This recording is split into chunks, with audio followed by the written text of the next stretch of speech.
muracyumva radiyo ijwi ry'Amerika ivugira Washington DC mu kirundi n'ikinyarwanda.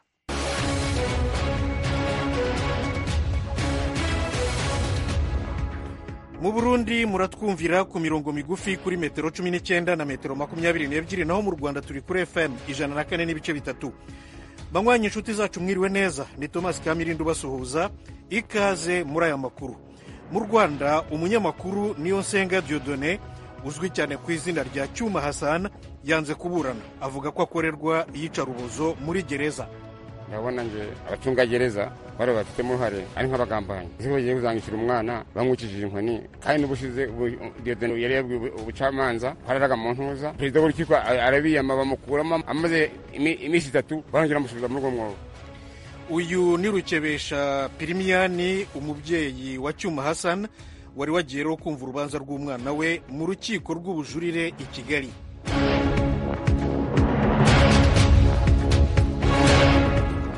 Perezida Museveni wa Uganda yaraye yerekanye kuri televiziyo abategarugori 5 barimo abarundikazi 2, avuga ko ingabo ze zabohoye mu maboko ya ADF yari yarabatwaye bugwate.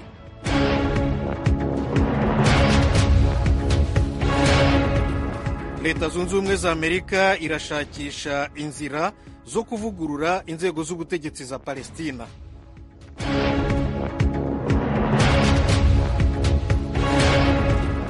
Naho Perezida wa Ukraine Volodymyr Zelensky arimo arashakisha inkunga zo kwinjira muri OTAN no mu muryango w'Uburayi bwunze ubumwe. Aya makuru twabateguriye ni mu kanya gato cyane, mugume hafi.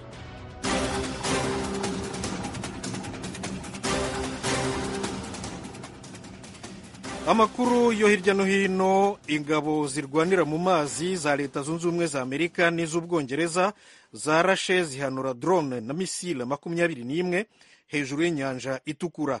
Izi misile n'izi drone zari ziturutse mu Bahuti bo muri Yemen. Fidel Niyongabo araduha inkuru. Ubwongereza bwatangaje ko izindi ngingo zikenewe gukingira amayira yo mu mazi akoreshwa mu ruja n'uruza rw'ibidandazwa mu makungu zigiye gufatwa. Umushikiranganje ajejwe kwivuna abansi w'Ubwongereza Grant Shapps yatangaje ko ibitero by'Abahuti byo ku munsi wa kabiri ari byo byari bikomeye cyane gushika ubu bikozwe mu kiyaga gitukura. Ivyo bitero bibaye mu gihe ingwani imaze amezi 3 hagati ya Israel n'umugwi Hamas mu ntara ya Gaza imaze gutandukira ibindi bice byo mu buseruko bwo hagati bw'isi. Umushikiranganje ajejwe kwivuna abansi w'Ubwongereza Grant Shapps yabwiye abamenyesha makuru ko uko ibintu vyifashe muri iki gihe mu kiyaga gitukura ari ibintu bidashobora kwihanganirwa. Yatangaje ko Ubwongereza n'ibindi bihugu vyo mu makungu bikorana bizofata izindi ngingo zigenewe kugira bikingira amayira iyo mu kiyaga gitukura akoreshwa n'ubwato mu bucuruzi mpuzamakungu. Ibiro bikuru bifatirwamwo ingingo za gisirikare vya Amerika vyatangaje ko bakomeretse canke ivyononekaye mu bitero vy'Abahuti vyo ku munsi wa kabiri. Ivyo biro vyavuze ko ibitero vyo ku munsi wa kabiri vyagira ivya 26 ku mayira akoreshwa n'ubwato butwara ibidandazwa mu kiyaga gitukura kuva ku itariki 19 y'ukwezi kwa11 mu mwaka urangiye w'2023. Hagati aho Minisitiri w'Ububanyi n'Amahanga wa Leta Zunze Ubumwe za Amerika Anthony Blinken kuri uyu wa gatatu yari muri Cisjordania yaganiriye na Perezida wa Palestina Mahmoud Abbas ibyo kuvugurura inzego z'ubutegetsi za Palestina. Fidel Niyonga barakomeza. Umuvugizi w'ubushikiranganje bujejwe imigenderanire bwa Amerika Matthew Miller yatangaje ko Blinken yasubiye gutangaza ko Leta Zunze Ubumwe za Amerika zishigikiye intambwe ziboneka mu ntumbero yo gushiraho leta ya Palestina ihana urubibe na leta ya Israel. Yavuze ko Amerika ishigikiye ko ayo mareta yombi abana mu mahoro n'umutekano. Umushikiranganje ajejwe imigenderanire wa Amerika Anthony Blinken yasavye kandi Israel guha ubutegetsi bw'abanyapalestina amatagisi yose itoza ku banyapalestina hisunzwe amasezerano ahari muri iki gihe. Blinken yatangaje ko Israel kugira yizigigwe n'ibihugu bibanyi by'Abarabu ikwiriye korohereza ishirwaho rya leta ya Palestina mu ntumbero yo gutorera inyishu intambara hagati ico gihugu n'abanyapalestina imaze ikiringo kirekire. Anthony Blinken ku munsi wa kabiri yatangaje ko abanyapalestina bavuye mu vyabo bategerezwa kugaruka mu ngo zabo mu buryo bwihuta bushoboka. Israel yaremeye kurekurira ishirahamwe mpuzamakungu ONU kwihweza uko ibintu vyifashe mu buraruko bw'intara ya Gaza yasinzikajwe n'intambara. Radiyo Ijwi ry'Amerika mu kirundi n'ikinyarwanda. Perezida wa Ukraine Volodymyr Zelensky we kuri uyu wa gatatu yagiye gusura Lithuania, arimo arashaka inkunga yayo arashaka rero inkunga ya Lituania yo kwinjira mu muryango w'ubufatanye bya gisirikare OTAN no mu muryango w'ubumwe bw'uburayi. Fidel Niyonga baragarutse. Zelensky yatangaje ko azoshimira abategetsi ba Lituania kuba barashigikiye bivuye inyuma igihugu ciwe kuva mu mwaka wa 2014 cane cane muri iki gihe Uburusiya bubandanya gukora ibitero muri Ukraine. Ibiro vya president wa Lituania Gitanas Noseda vyatangaje ko uretse kuganira ivyerekeye ingwano muri Ukraine abo bategetsi bombi bazoshikiriza kandi amajambo abanya-Lituania bongere babonane n'impunzi z'abanya-Ukraine ziba muri Lituania. Perezida wa Ukraine Volodymyr Zelensky yaragize ingendo rimwe na rimwe hanze y'igihugu ciwe kuva Uburusiya butangwa ibitero vyabwo muri Ukraine mu kwezi kwa kabiri mu mwaka wa 2022. Zelensky kuri uyu wa gatatu yavuze ko uretse Lituania urugendo rwiwe ruzomujana kandi muri Estonia na Letonia. We hamwe n'abandi bategetsi ba Ukraine barerekanye akamaro gakomeye ko gukomeza uburyo bwo kwivuna umwansi mu gihe Uburusiya bukora ibitero muri Ukraine imisi yose. Muri uyu mwaka Uburusiya bwarakoze ibitero vy'urutavanako vya drone na cane cane missile mu bisagara bitari bike vya Ukraine. Amakuru tuyasoreze muri Nigeria aho President Bola Tinubu yafashe icyemezo cyo kugabanya umubare w'abakozi ba leta bazajya bajya mu butumwa mu mahanga. Ni mu rwego rwo kugabanya amafaranga abagendaho. Oriane Itangishaka aratubwira ibindi. Iyo ngingo ije mu gihe igihugu kiriko kiraca mu bihe bitoroshe kubera ihinyanyurwa ry'amategeko amwe ajanye n'ubutunzi bwa Nigeria. Iyo ngingo ije kandi inyuma yaho abantu bidogeye igitigiri kingana n'abantu 1,400 baserukiye igihugu ca Nigeria mu nama mpuzamakungu yerekeye ibidukikije COP28 i Dubai mu kwezi guheze. Umwe mu bakozi bo mu biro vy'umukuru w'igihugu yagerageje gusigura ko urwo rugendo rutari urwo kuja mu birori kandi ko abitabiriye iyo nama bose batarihiwe na leta. Umuvugizi w'umukuru w'igihugu yavuze ko kuva ubu igitigiri c'abantu bazohora baherekeza Perezida Bola Ahmed Tinubu mu ngendo ziwe kitazorenga abantu 20.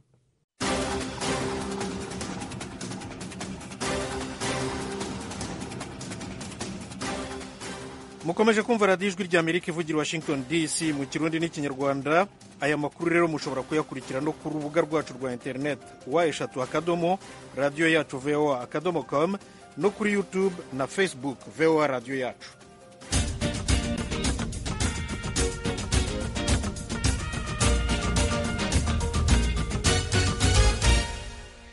Mu Rwanda umuyobozi w'ikinyamakuru Ishema TV Niyonsenga Dieudonné yanze kuburana kubera ibikorwa by'iyicarubozo avuga ko bamukorera muri gereza ya Nyarugenge i Kigali aho afungiye.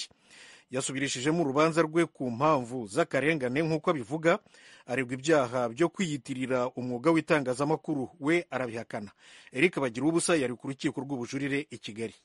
Dieudonné Niyonsenga bakunze kwita Cyuma Hassan yinjiye mu cyumba cy'urukiko arinzwe cyane. Umwitegereje ku isura aramwenyura kandi arakomeye, ariko afite ibikomere ku gahanga bitarakira.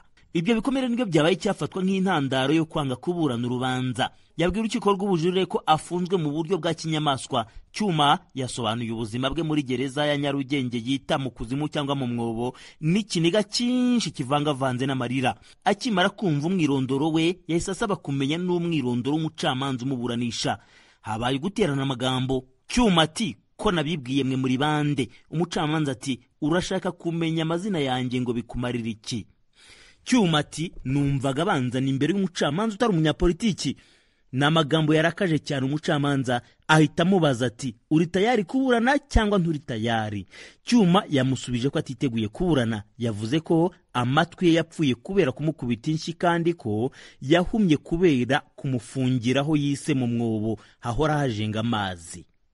Cyuma yari yambaye amadarubindi y'indwara z'amaso. Yasabye umwanya wo gusobanura mu buryo bwimbitse ibikorwa by'iyicarubozo avuga ko bimukorerwa muri gereza. Ati ubuzima mbayemo, iyicarubozo mbayemo, ntabwo mfungiwe muri gereza, mfungiwe mu mwobo. Mu buryo bwa nyabwo munyemereye mukampa uwo mwanya kubera ibikomere natewe n'ubutegetsi. Yaboneyeho umwanya wo kugaragariza umucamanza ibisebe afite ku gahanga. Umucamanza nawe ati ndumva ibyo muvuga ubushinjacyaha bwabyumvise. Niba ari byo koko dusabe nabo muri gereza gufata ibyemezo bikenewe. Abanyamategeko bunganira Cyuma, Gatera Gashabana na mugenzi we Jean Bosco Sefu Ntirenganya bavuga ko ibikorwa by'iyicarubozo gereza mukorera babigejeje ku nzego zibishinzwe zirimo n'urwego rwabo rushinzwe abunganira abandi mu nkiko. Gatera ati twakibwiye ukuriye urugaga rwacu kandi yatubwiye ko yakiganirije n'abandi barenza abo turi kuvuga hano.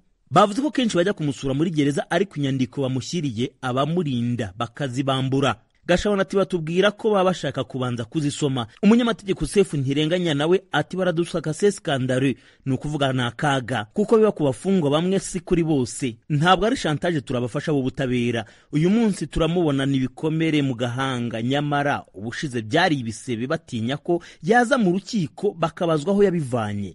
Abo mu muryango wa Cyuma barimo sumubyara Premian Rukebesha bumvaga imiburanire bakimyoza. Ibisubizo by'umucamanza mu rurimi rw'ikinyarwanda bivangavanze n'igifaransa cyinshi byakunze kuzamura ibitwenge mu rukiko. Uko abasivili basekaga ni nako abacunga Cyuma bisangaga muri uwo mujyo. Cyuma wayoboraga Ishema TV araregera gusubirisha mu rubanza bundi bushya ku ngingo nshya ku mpamvu we n'abamwunganira mu mategeko bitiza karengane.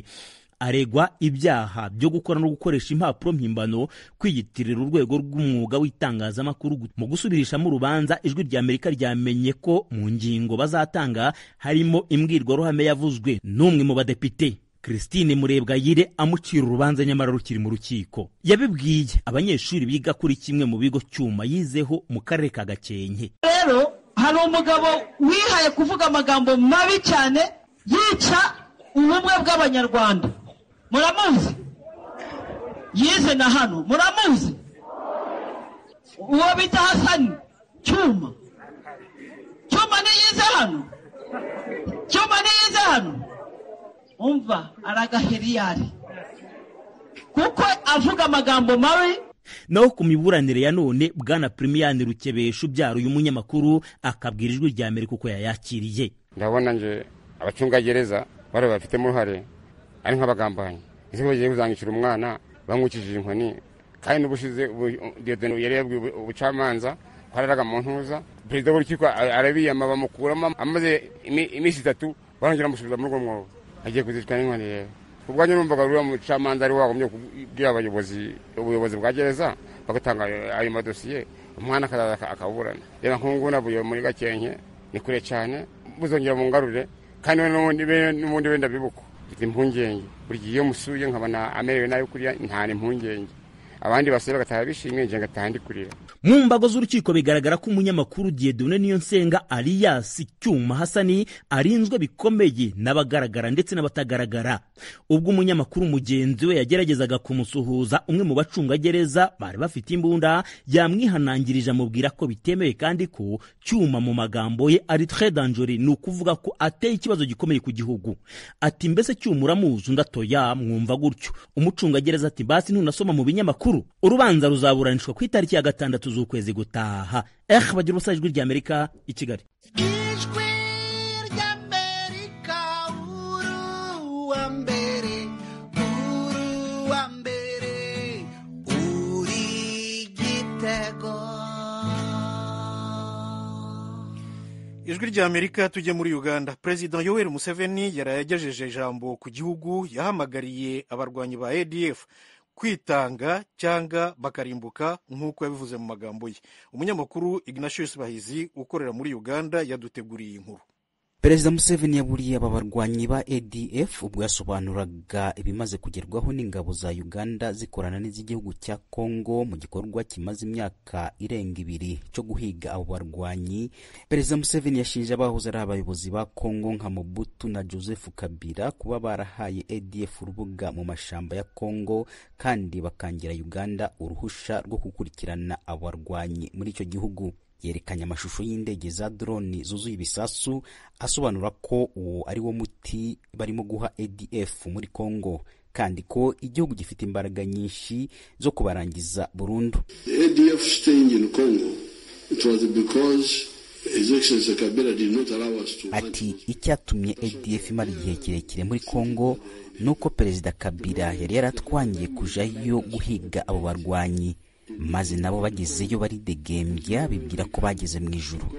Kuva ubwo Perezida Tshisekedi atwemere kuja muri Kongo, ntabwo ADF ishobora kubaho. Mu gihe Kabila yari yarabahaye urubuga, ntabwo bigeze batekereza ko dufite ingufu z'igisirikare zabamaraho. Nibarekera kudutera igihe no gutuma rubanda batakaza ubuzima. Bazi neza ko iyo tubateye tubica ari benshi, kandi ni ngombwa bose bagiye kurimbuka. And they will all perish. Yerekanye abategarugori batanu kuri televiziyo avuga ko bari mu itsinda rinini ry'abasivili bari barafashwe ku ngufu na ADF, akaba bararokowe n'igisirikare cya Uganda mu bihe bitandukanye ubwo cyari gihanganye n'abo barwanyi ku rugamba muri Kongo. Babiri muri abo bagore bavuze ko bakomoka mu gihugu cy'u Burundi, abandi babiri muri Kongo n'umwe wo muri Uganda. Bose bahawe mikoro yo kuvugira kuri televiziyo ku bibazo byabo. Wabanje kuvuga n'uyu Murundikazi avuga ko abana be babiri binjiranye mu ishamba bapfiriyeyo kubera ubuzima bubi, n'umugabo we wari ushinzwe gukora ibisasu by'ibibome akaza kwicwa n'igisirikare cya Uganda. Mimi kwa majina wananiita Irankunda Esperance, natoka Burundi. Ati nitwa Irankunda Esperance, ndi Umurundikazi kandi mfite imyaka 25. Nje n'umugabo wanje twari dutuye muri Afurika y'Epfo. Igihe cyarageze umugabo wanje ambwira ko agiye mu kazi, unazasanga ibintu bimeze neza azampamagara mukurikire. Agezeyo yarampamagaye ambwira ngo musange aho yagiye. Yambwiye ukuntu nzatega bisi kuva muri Afurika y'Epfo nkagera muri Mozambique ngakomereza Zambia na Tanzania, hanyuma nkambukira i Burundi. Ariko yambujije kuzanyura iwacu mu rugo ngeze i Burundi, ngo ahubwo nzahite nambuka muri Kongo nyuriye Uvira ni Bukavu ngere i Goma, nuko nkomeze na Butembo. Aho i Butembo niho nasanze abasirikare batatu bari bantegereje kunjyana aho yarari mu ishamba. Mubajije impamvu anzana ahantu nkaha, mubwira ko nshaka gusubira aho naturutse, amfatira icuma ku ijosi ambwira ngo ningerageza gutoroka aranyica. Irankunda hererekanyije na Museveni amagambo magufi cyane mu Kirundi. Uravuga Kirundi? Urakizi? Ndakizi. Urakizi Kirundi? Okay. Uyu mugore wundi avuga ko ari umukongomani ukomoka i Goma, nawe yasobanuye uburyo yingijwe mu mutwe wa ADF mu 2013. Jina langu naitwa Divine Kalume, natokea Kongo, Goma. Kakangu tunazalana, tunachangia naye mama. Yeye ni Muislamu, familia yabo kitu kwa ati nitwa Divine Kalume, ndi umukongomani iwacu ni Goma. Hari musaza wanje dusangiye mama gusa, ariko we ni Umuyisilamu, nje nkaba ndi Umwanglikani. Uwo musaza wanje yabwiye mama ko yamuboneye umugira neza muri Uganda wo gufasha kurihira muto wanje mu ishuri. Mama yahise yemera kuko imibereho yacu mu rugo ntiyari myiza. Mama yansabye ko nagenda nabo bombi kuja kureba aho muto wanje yaragiye, hanyuma ngo nkazagaruka nyuma y'iminsi 3. Twateze bisi aho kudutwara muri Uganda yerekeje i Beni. Tugeze i Beni niho musaza wanje n'abandi bantu yahuriye nabo batujyanye mu mashamba mu mutwe wa ADF. Ngezeyo bampaye umugabo witwa Kikute wo twabyaranye abana 3. Uwo mugabo igisirikare cya Uganda cyaramwishe. Nari maze imyaka 10 mu ishamba. Nikala muda mrefu porini, imyaka 10. Abandi 3 ukomoka mu Burundi, muri Kongo na Uganda nabo basobanuye ibyababayeho biteye ubwoba ubwo bari mu mashamba, ndetse n'uburyo igisirikare cya Uganda cyabakije mu rugamba rukomeye. Umunya-Uganda we yavuze ko yajyanywe muri ADF na se wamwibyariye afite imyaka 7 y'ubukuru, kandi akaba yararokowe mu ishamba rimazemo imyaka irenga 10. Abadamu bose bari bafite abayobozi ba ADF batandukanye nk'abagabo babo, kandi bafitanye abana. Bamwe muri abo bana babo bapfiriye mu mashyamba, abandi batahanye nabo.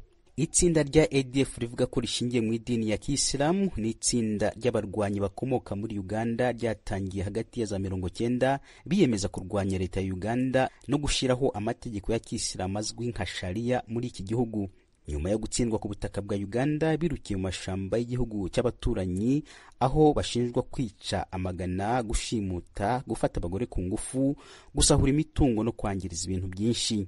Leta Zunze Ubumwe za Amerika zagaragaje ko uwo mutwe ari umutwe w'iterabwoba mu 2001 no mu 2019, zemeza ko abo barwanyi babaye bamwe mu bagize leta ya Kisilamu ifatwa nk'umuryango mpuzamahanga w'iterabwoba. Ignatius Bahizi, Ijwi ry'Amerika, Uganda.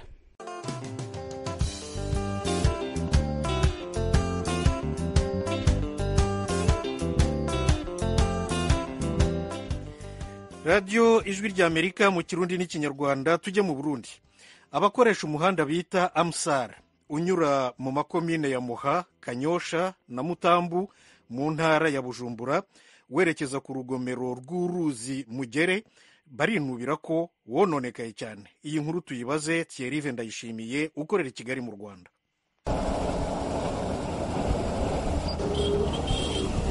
Aha turi kw'ibarabara rica muri quartier Ruziba muri komine Muha riva kw'ibarabara nimero 3 ryerekeza mu mitumba y'intara ya Bujumbura hari gashika asanzwe hari urugomero rwa Mugere. Ni barabara mu bwaguke rifise nk'imetero 8 rikagira n'imifurege mu buryo no mu bubamfu. Gushika ubu nturenga n'imetero 100 utabonye inkombe z'imiserege zabomotse. Ibyo bigatuma igihe cose imvura iguye amazi yahora aca mu miserege ubu yihereza ibarabara ari naco gituma ryononekaye. Nkuko tubikesha abakunzi b'Ijwi ry'Amerika, aha tugeze n'ahasanzwe hari ibinogo n'amabuye, imodoka canke amapikipiki bihageze byose bigenda byiyengenga. Aha dushitse naho ni ku kiraro ca Nyamusenyi cubatswe mu byuma kiri ku ruzi Mugere rugabura komine Kanyosha, Mutambu na Kabezi zose ziri mu ntara ya Bujumbura. Mu buryo bw'ico kiraro hari inkombe zabomotse kandi wihweje neza ubona imigaga. Abahaca nk'abagenda n'amaguru, imodoka co kimwe n'amapikipiki bose bavuga ko ico kiraro gishobora kubomoka umwanya n'umwanya. Cyane impungenge nyinshi n'ubwo kubera urabona ko gisigaye kiri ku nkengera n'ubundi umwanya n'umwanya gikoroka nk'imodoka igiciye ko ikiraro kiranyugahanga kikagomba kubomoka. Imigaga yose yamaze kuberekana kuri ico kiraro kandi nta minsi myinshi isigaye kitabomotse. Uhaye uhaca urumva ko kinyiganga kare siko byari uri umuntu w'ubwoba n'ukugita ko naco woca. Ikindi abo bahaca berekana nk'inkurikizi igihe ico kiraro coba casenyutse nuko uruja n'uruze guhagarara bagasaba babijejwe gusanura iryo barabara vuba co kimwe n'ikiraro cononekaye. Ukuntu tuhabona gishoboye kubomoka ariko ntibitotorohereza abantu bahasiga ubuzima gose. Ambwiye cobomoka nuko ibarabara ritoba rikibandanya natwe ngo imirimo ibandanye igenda neza isoko kwaho nuko nk'iri barabara n'ikiraro byokorwa. Ikintu gikwiye gukorwa bakwiye kongera kugisubiramwo bakagisanura ikiraro kigasubira kongera gukomera kikaba neza. Abo banyagihugu banasaba ko mu gihe iryo barabara n'ico kiraro bitarakorwa imodoka nini nk'amabeni zoba zihagaritswe kuhaca kuko ziri mu bisongera isibe. Kuko amakamyo cenga hano menshi cyane madipine n'ibiki kuko nizo zihabomagura izo modoka nini. Gitangazize ribarabara nirigaba nkeka umuyaga nkuba ngaha kuri Sandarari ukazomba ngo kora ibikorwa rusange naho urara turabikora. Aya makanipo nitwofusira. Mu kiganiro abakunzi b'Ijwi ry'Amerika bagiranye na buramatari w'intara ya Bujumbura Desire Nsengiyumva yavuze ko ico kibazo bagishikirije ubushikiranganje bujejwe inyubako ubu bakaba barindiriye ico bubafasha. Rero iryo barabara nta mugambi wayo kurisanura, rero twarasavye ubushikiranganje buze kudufasha kuraba icokorwa, hanyuma na regidezo yaho ikunda gukorera kuri iryo barabara.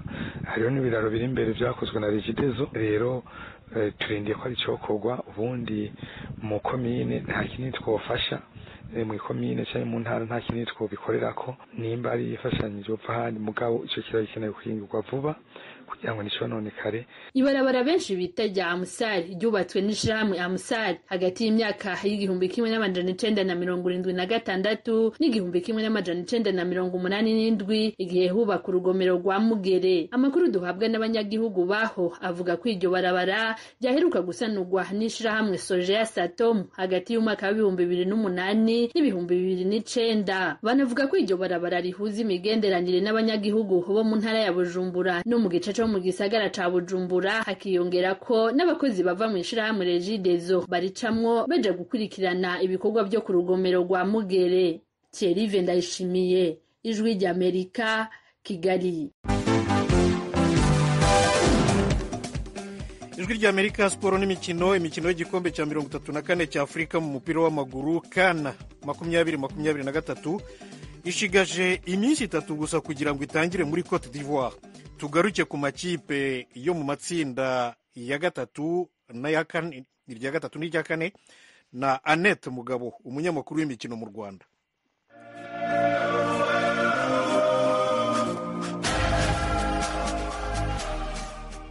Duhere ku itsinda rya C riri mu matsinda akomeye, urasangamo amakipe y'ibihugu nka Senegal, Cameroon, Guinea na Gambia.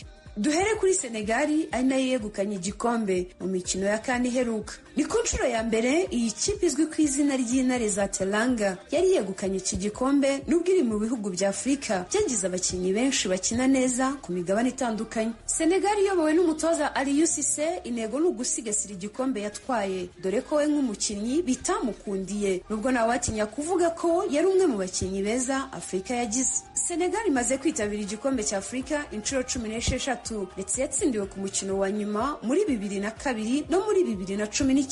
Abakinnyi bo guhanga amaso ni kapiteni w'iyi kipe Sadio Mane ukinira ikipe ya El Nassr n'umunyezamu wayo Eduardo Mendy ukinira ikipe ya Al Ahly, zose zo muri Arabia Saudite. Indi kipe dusanga muri iri tsinda ni Cameroon, yatsindiye igikombe cya Afurika inshuro 5. Ikaba imaze kwitabira igikombe cya Afurika inshuro 20. Igikombe heruka gutwara hari muri 2017. Abakinnyi bo kwitega ni Andre Onana ukinira ikipe ya Manchester United mu gihugu cy'Ubwongereza, Vincent Aboubakar ukinira Besiktas yo muri Turkiya na Andre Frank Zambo Anguissa ukinira ikipe ya Napoli yo mu Butaliyani. Ikipe ya gatatu ni Gambia, igiye kwitabira igikombe cya Afurika ku nshuro ya 2 nyuma yo kwitabira bwa mbere muri 2021 mu gihugu cya Cameroon. Gambia idafite amateka mu gikombe cya Afurika yitezweho kuzaha akazi gakomeye amakipe ari hamwe nayo muri iri tsinda rya gatatu turimo kuvugaho. Ndetse umukinnyi ngenderwaho wayo yitwa Mohamed Badmos ukinira ikipe ya El Hazem yo muri Arabia Saudite. Ngira ngo uyu benshi bakurikiranira hafi umupira w'amaguru ntibazibagirwa akazi gakomeye yakoze yishyura ibitego 2 Congo Brazzaville mu mukino wabereye Marrakesh. Anafasha Gambia kubona itike yo gukina igikombe cya Afurika cy'uyu mwaka ku nshuro ya 2 mu mateka yayo. Guinea idafite amateka mu gikombe cya Afurika izaba yitabira ku nshuro ya 13 iyobowe n'umutoza Kabadi Yawara wahoze ari umusesenguzi w'imikino kuri televiziyo ya Canal Plus mu gihugu cy'Ubufaransa. Azaba atoje igikombe cya Afurika ku nshuro ya 2. Abakinnyi bo kwitega ni kapiteni wayo Naby Keita wahoze akinira Liverpool, kuri ubu akaba akinira Werder Bremen yo mu gihugu cy'Ubudage. Imikino y'itsinda rya C ikazakinirwa kuri Stade Charles Kennedy iherereye mu mujyi wa Yamoussoukro uherereye mu majyaruguru y'igihugu. Ni stade yakira abantu 20,000 ndetse akaba ari imwe muri stade nshya zubakiwe kwakira igikombe cya Afurika cy'uyu. Ubu noneho reka twerekeza amaso mu itsinda rya 4 ari naryo tsinda rya D. Turahasanga Algeria ifite igikombe cya Afurika inshuro 2, icyo yatwaye mu 1990 no muri 2019. Algeria imaze kwitabira igikombe cya Afurika inshuro 19. Byumvikane ko izitabira ku nshuro ya 20 mu mateka. Ikipe yakoze kuri bakabuhariwe bayo barimo Ismail Benasseri ukinira ikipe ya AC Milan yo mu Butaliyani na kapiteni Riyad Mahrez ukinira ikipe ya Al Ahly yo muri Arabia Saudite. Mauritania idafite amateka n'ibigwi mu gikombe cya Afurika izitabirira irushanwa ku nshuro ya 3. Abakinnyi bo kwitega ku ruhande rwa Mauritania ni Aboubakar Kamara ukina muri shampiyona y'icyiciro cya mbere mu gihugu cy'Ububirigi. Ikindi gihugu kiri muri iri tsinda ni Burkina Faso, imaze kwitabira igikombe cya Afurika inshuro 12. Umwanya mwiza yagize ni muri 2013 ubwo yatsindirwaga ku mukino wa nyuma na Nigeria. Abakinnyi bo guhanga amaso ku ruhande rwa Burkina Faso ni Edmond Tabsoba wa Bayer Leverkusen yo mu gihugu cy'Ubudage na Bertrand Traoré ukinira Aston Villa yo mu Bwongereza. Igihugu cya 4 ni Angola, imaze kwitabira igikombe cya Afurika inshuro 8 gusa. Umwanya mwiza yagize ni ukugera muri 1/4 2008 na muri 2010. Abakinnyi bo kwitondera ku ikipe ya Angola ni Alfred Kulembe Ribeiro ukinira muri Turki na Gauson Dala ukinira Al Wakala yo mu gihugu cya Qatar. Imikino yo mu itsinda rya D ikazakinirwa kuri Stade de la Paix yakira abantu 40,000. Radio Ijwi ry'Amerika mu kirundi n'ikinyarwanda. Annette Mugabo urakoze. Inshuti zacu naha aya makuru ahumurije, mbibutse gusa yuko umuyobozi w'ikinyamakuru Ishema TV cyo mu Rwanda Dieudonné Niyonsenga bakunze kwita Hassan Cyuma arega leta gukorerwa iyicarubozo muri gereza ya Nyarugenge. Uyu munsi umunyamakuru wacu Eric bagira ubusa nk'uko yabitubwiye yamubonye afite ibikomere mu maso. Mugire rero umugoroba mwiza, murakarama.